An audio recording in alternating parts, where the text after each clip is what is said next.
me up, and the truth is that my relationship with Dawson's Creek was that I wrote for it for a couple of years, and before that I wrote for a show called Freaks and Geeks. And there are two shows that were polar opposite in their handling of high school than those two shows.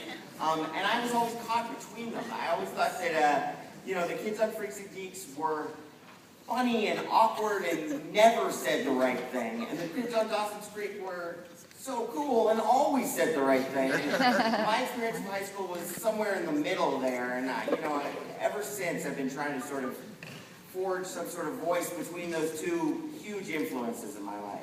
So you were caught between the freak, the geek, and the creep? Sure, there's a lady right down front here. It was wonderful. The crew you picked for Dave was really fantastic. Also, the kid who played Dauber is real fun. I have a question for you, actually, Dylan. Yep. Your grasp of physical comedy is amazing. And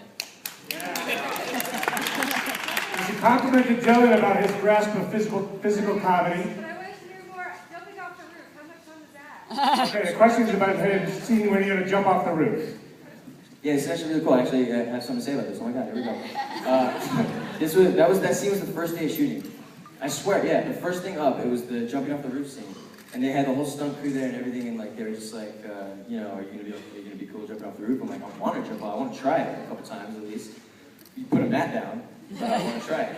And they put like this huge 10-foot mat down, and I did get to take a couple takes where I jumped and I hit the tree, and then I land on the mat, and I don't even know. I was having a heart attack because it was day one. And Dylan was like, I gotta do this. You gotta let me do this. I was like, it'll look more real. Standing there with our great first AD, Mark Trappenberg, and we're watching the monitor, and we're like, he's gonna break his arm. So we're not gonna have a movie. And I was like, okay, I'm gonna do it again. He's like, one more time. And when he's climbing out of that window, he was scraping his belly along the roof of the house. And at the end of the day, he's like, dude, look at this. His belly was like just blood and scabs. He was serious. I don't think he's a really serious actor. It's actually another funny thing. I cut my wrist on the first shot, and I'm even supposed to have a scraped wrist, and in the screenplay, it's a plot point. I'm supposed to have a scraped wrist, and first take, I accidentally cut up my wrist going out, and we're just kind of like, wait, does this work? Then we had to shoot everything prior in the movie, to me cutting my wrist with the bloody wrist every day, covering it up. So actually, it did not work at all. It didn't work.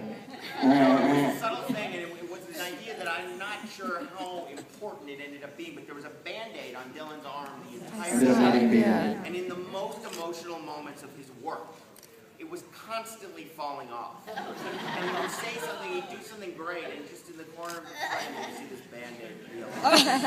We gotta do it again. I hated it so much during the sex scene because I was sweating a lot. Still questions.